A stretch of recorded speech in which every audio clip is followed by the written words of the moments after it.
오늘 주제의 말씀은 왜 고난을 받아야 하나 라는 주제로 여러분과 함께 은혜를 나누겠습니다.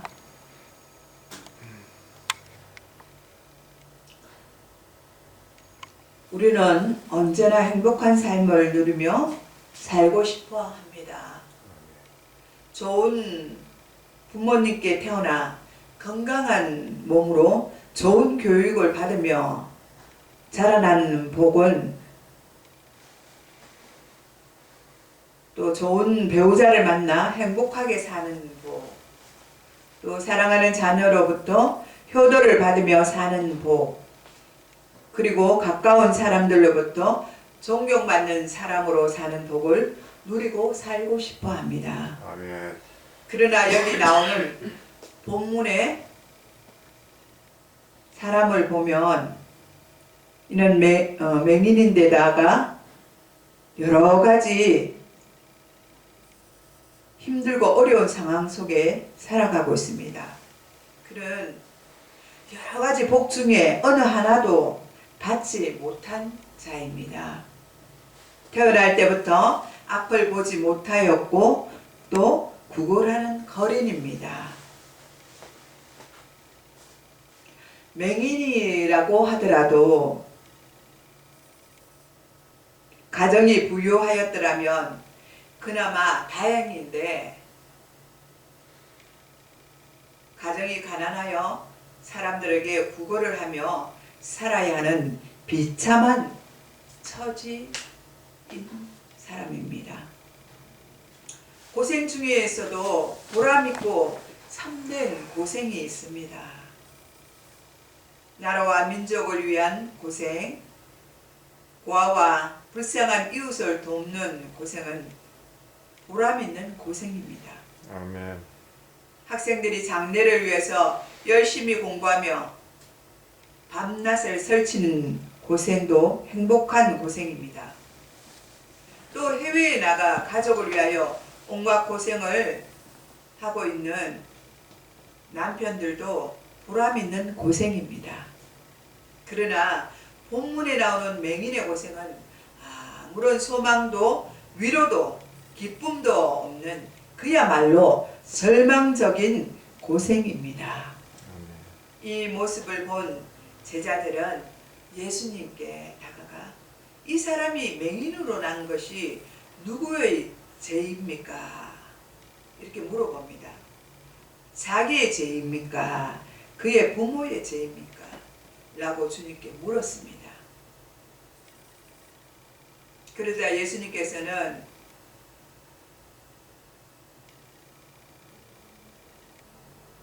그들에게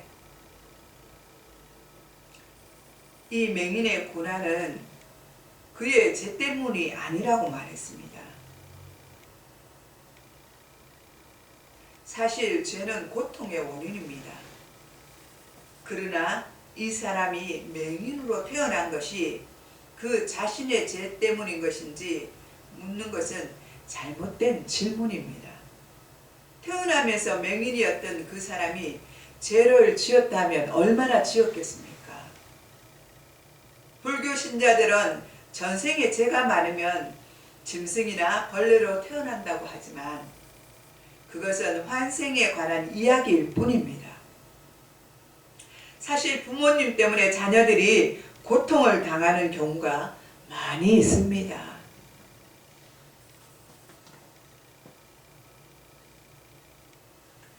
부모가 가난하면 자녀들도 함께 가난하여 고통을 당할 수밖에 없습니다.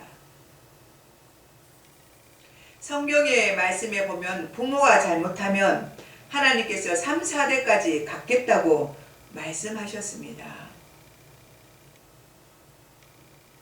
그만큼 부모는 잘 살아야 하는 것입니다. 또 신명기 28장 15절에서 19절에 보면 내가 만일 내 하나님 말씀을 순종하지 아니하여 내가 오늘 내게 명령하는 그의 모든 명령과 규례를 지켜 행하지 아니하면 이 모든 저주가 내게 임하며 내게 이를 것이니 내가 성읍에서도 저주를 받으며 들에서도 저주를 받을 것이요 또 내 광주리와 떡반주 그릇이 저주를 받을 것이요 내 몸의 소산과 내 토지의 소산과 내 소와 양의 새끼가 저주를 받을 것이며 내가 들어와도 저주를 받고 나가도 저주를 받으리라.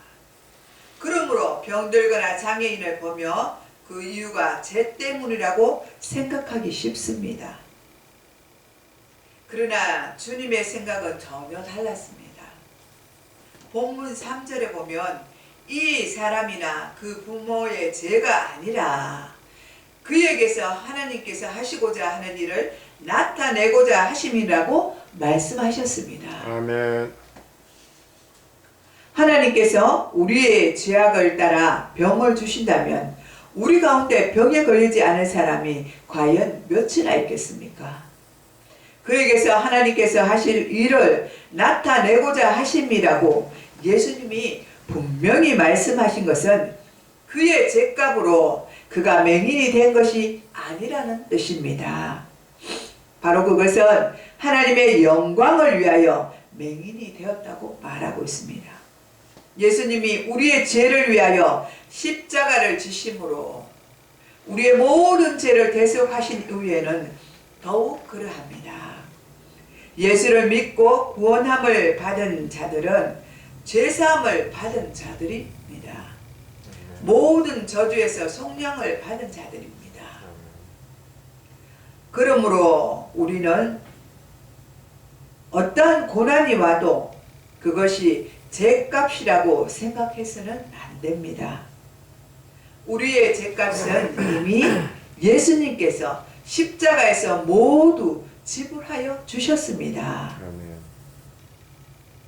그러면 우리에게 찾아온 이 고난은 어떻게 보아야 하는 것입니까?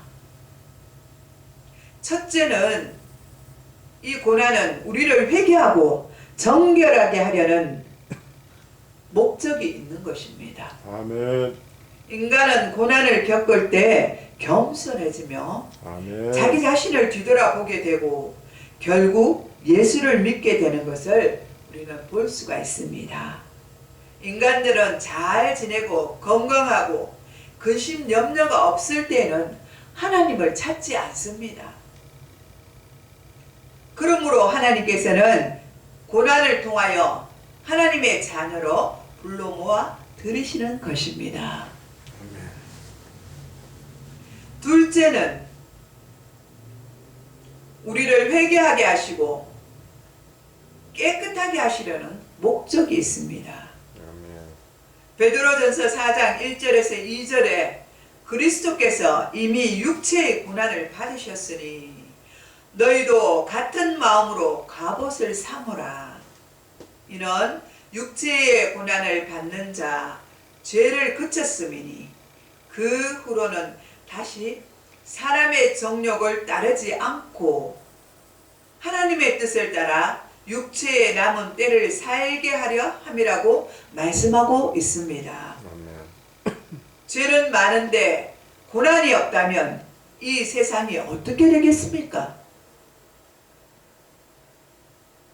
이렇듯 고난은 죄를 억제시키는 역할을 합니다. 셋째는 우리를 낮추고 우리의 신앙을 더욱더 건강하게 하려는 하나님의 의도가 있는 것입니다.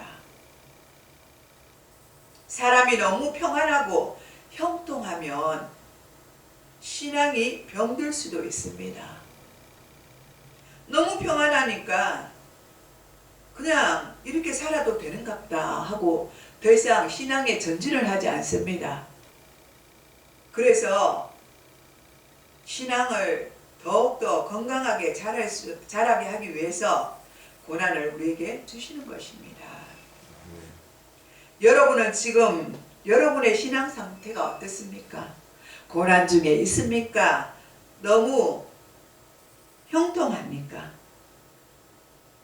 고난 중에 있으면 주님을 바라보시기 바랍니다. 너무 형통하면 깨어 일어나서 기도하시기 바랍니다. 사람이 너무 평안하고 형통하면 신앙이 병들 수도 있습니다. 그러나 고난을 겪게 되면 기도를 통하여 하나님을 가까이 하고 의지하게 되므로 신앙이 더욱 믿음의 반석 위에 건강하게 튼튼하게 세워집니다. 들에 있는 양들은 풀을 잔뜩 뜯어먹고 배가 부르면 차가운 바닥에 들어 누워 쉬게 됩니다. 그때 땅바닥이 차가워서 그대로 놓아두게 되면 이 양들이 배탈이 나게 되어 고생을 하게 됩니다. 그리고 병들어 갑니다. 그래서 양치기들은 그 양들 가운데 염소를 집어넣어 양들 사이로 들어가서 시시때때로 양들을 불러 들이받게 합니다. 이게 얼마나 놀라운 지혜입니까? 그 양들 가운데 염소를 집어넣어 양들 사이로 들어가서 시시때때로 양들을 불러 들이받게 합니다. 그래서 양들이 오래 누워있지 못하도록 하는 것입니다. 양들이 염소를 피하여 이리저리 뛰어다니게 하므로 소화를 잘 되게 시켜주는 것입니다. 여러분의 삶에도 이러한 염소가 들어와 갑자기 힘들게 합니까? 아니면 가만히 있게 합니까? 또 고통스럽게 합니까? 그것은 하나님께서 여러분을 사랑하셔서 여러분의 신앙이 건강하게 자라나게 하기 위하여 주시는 사인임을 깨닫고 일어나서 기도해야 될 줄 믿습니다. 아멘. 넷째로는 하나님은 위대한 사람으로 만들고자 하실 때 고난이라는 훈련으로 여러분을 연단하십니다. 고난으로 훈련되고 연단되지 아니하면 하나님께서 일꾼으로 세워놓으시면 금방 쓰러집니다. 내가 잘나서 이렇게 된 건 줄 알고 우쭐하게 됩니다. 그래서 교만해집니다. 그러면 하나님의 일을 다 망치고 마는 것입니다. 그런데 하나님께서 고난과 연단으로 훈련을 시키면 더욱더 믿음으로 단단하여진다는 것입니다. 우리 믿음의 조상들도 그들도 다 고난의 훈련의 연습을 받았습니다. 그냥 훌륭한 조상이 된 것이 아닙니다. 하나님의 작고 큰 그런 훈련들을 다 받았을 때 하나님께서 그들을 우뚝 세워주신 것을 우리는 볼 수가 있습니다. 큰 고난을 이긴 사람이 큰 인물이 될 수 있습니다. 아멘. 그러므로 예수를 믿고 제사함을 받고 하나님의 자녀가 된 우리는 영광된 하나님의 일을 나타내기 위하여 주신 고난을 잘 이겨내야 합니다. 아멘. 이 고난 중에 먼저 우리가 할 일은 기도입니다. 아멘. 기도하다 보면 은혜를 받게 되고 은혜를 받으면 우리의 영안이 밝아지게 되고 우리의 영안이 밝아지면 진정한 깨달음이 옵니다. 또 깨닫게 되면 고난이 축복이 되고 모든 상황이 바뀌게 되어 즐겁고 행복한 신앙생활이 될 수가 있습니다. 아멘. 모든 것이 합력하여 선을 이루어 전화 위복이 될 줄 믿습니다. 아멘. 오늘 본문에 나오는 맹인을 통하여 예수님이 보여주시는 것이 무엇입니까? 첫째로는 하나님이 택하신 백성들을 반드시 찾으신다는 것입니다. 아멘. 두 번째는 하나님 아들 예수 그리스도는 전지전능하신 분이시라는 것입니다. 아멘. 또 셋째로는 예수님은 이 땅에 오신 목적은 구원 사역을 위하여 오셨다는 것입니다. 아멘. 이 맹인이 어떻게 축복을 받았는지에 대하여 우리는 주목해야 합니다. 그는 드디어 예수님을 만났다는 사실입니다. 만약 그가 예수님을 만나지 못하였더라면 그는 평생을 아니 영원히 앞을 보지 못하는 그대로 죽음을 맞이하였을 것입니다. 아멘. 그가 주님을 만났다는 것은 그의 평생의 축복입니다. 그런데 자세히 보면 그가 예수님을 찾은 것이 아니고 예수님께서 그 맹인을 불쌍히 여기시고 그를 찾아온 것입니다. 요한복음 15장 16절에 너희가 나를 택한 것이 아니요 내가 너희를 택하여 세웠나니 이는 너희로 가서 열매를 맺게 하고 또 너희의 열매가 항상 있게 하여 내 이름으로 아버지께 무엇을 구하든지 다 받게 하려 함이라고 말씀하셨습니다. 아멘. 우리 스스로 예수를 믿게 된 것이 아니라 하나님께서 이미 창세 전에 우리를 택하시고 때가 되어 우리를 부르시고 우리를 이끌어 주신 것입니다. 아멘. 또 맹인이 끝까지 예수님 말씀에 순종했다는 것입니다. 예수님께서 땅에 침을 뱉고 진흙을 이겨 그의 눈에 바르고서 실로암 연못에 가서 씻으라고 말씀하셨습니다. 가서 씻으면 눈을 뜬다라고 말씀하신 것이 아닙니다. 우리가 생각하기에 땅에 침을 뱉고 진흙을 이겨 눈에 바른 것이 지저분하게 느껴지기도 합니다. 그런데 맹인은 그대로 말씀을 받아서 순종하였습니다. 진흙을 묻히고 실로암으로 가는 동안 맹인은 여러 가지 생각을 했을 것입니다. 아마 맹인뿐 아니라 여러분도 이와 같았다면 많은 생각을 했었을 것입니다. 그냥 그 자리에서 그냥 일어나서 그냥 깨끗이 그냥 눈을 치료해 주시면 말씀을 해 주시면 그만인데 왜 또 일어서서 나를 연못에 가서 씻으라고 하는지 실로암 연못에 가서 씻으면 나을 것인지 등등 여러 가지 복잡한 생각을 했을 것입니다. 예수님의 행동을 도무지 이해가 되지 않았을 것입니다. 예수님께서 중풍병자에게 일어나 내 침상을 가지고 집으로 가라고 말씀하자 중풍병자가 일어나간 것처럼 자신에게도 그냥 눈을 뜨라고 말씀하면 눈을 뜰 텐데 예수님은 그에게 그렇게 하지 않았습니다. 예수님께서 왜 그렇게 하셨습니까? 그것은 바로 그 맹인이 예수님 말씀대로 순종하는지 안 하는지 보기를 위한 것입니다. 아멘. 하나님께서 우리에게 지시할 때 분명히 하나님은 왜 그 일을 시키셨냐면 우리가 믿음으로 순종하는지 안 하는지를 보시기 위해서입니다. 아멘. 그렇기 때문에 우리도 하나님의 말씀에 입각하여 바로 순종하며 즉각 일어나서 그대로 행해야 될 줄 믿습니다. 아멘.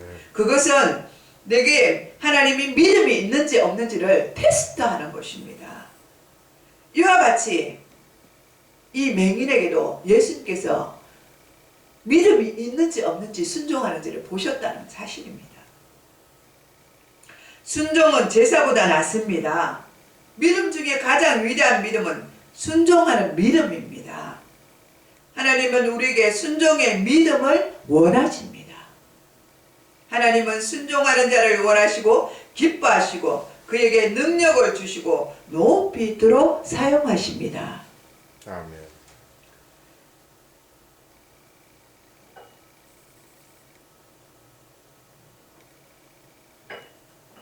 인생의 밑바닥에서 살던 맹인은 모든 불행을 떨쳐버리고 참 행복을 얻을 수 있었던 것은 예수님을 만났고 그분의 말씀대로 순종하였기 때문입니다.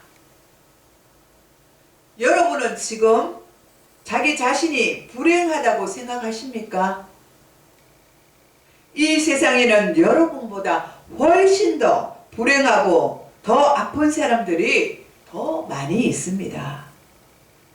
이 사람들을 생각할 때 여러분은 위로를 받지 않으십니까? 또 모든 고난이 죄 때문에 온다고 생각하십니까? 그렇지 않습니다. 고난은 오히려 놀라운 축복을 가져옵니다. 그 고난을 받을 때는 힘겹고 아무것도 보이지 않는 것 같지만 그 고난 뒤에 하나님이 주실 축복이 있다는 사실입니다. 우리가 믿음의 눈으로 바라보지 못하면 우리는 이것을 알 수가 없습니다. 이 고난을 하나님이 주실 때 우리는 회개하게 되고, 또한 정결한 신자가 되고, 또한 겸손하게 되고, 큰 은혜를 받게 되고, 큰 일을 해낼 수 있는 사람이 됩니다. 가장 중요한 것은 우리 주님을 만나는 것이고, 아멘. 우리 주님의 말씀에 순종하는 것입니다. 아멘. 맹인은 우리 주님을 만나 두 눈을 뜨고 사람들에게 전도를 하는 맹인처럼, 저와 저도, 여러분도 맹인처럼 동일한 축복을 받으시길 축복합니다. 아멘.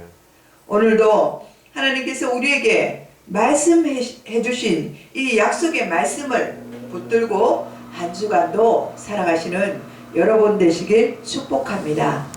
기도하겠습니다. 하나님 아버지, 감사드립니다.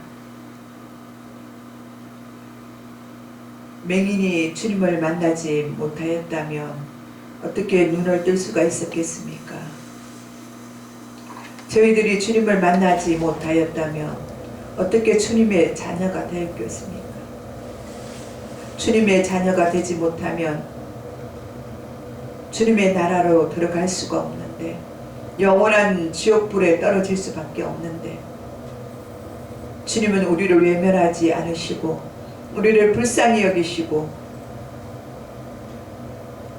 우리를 고통 중에서 불러주시고 죄 가운데서 불러주시고 질병 가운데 불러주셔서 하나님의 자녀로 인쳐주시고 천국 백성이 되게 하여 주심을 감사드립니다. 아버지 하나님, 영광받아 주시옵소서. 한 주간도 우리가 주님의 약속의 말씀을 붙들고 세상을 살아갈 때 예수의 이름으로 승리하며 살아갈 수 있도록 성령 하나님께서 우리를 인쳐주시고 붙들어 주시옵소서. 아멘. 감사를 드리옵고 우리를 구원하신 예수님의 이름으로 기도드리옵나이다. 아멘.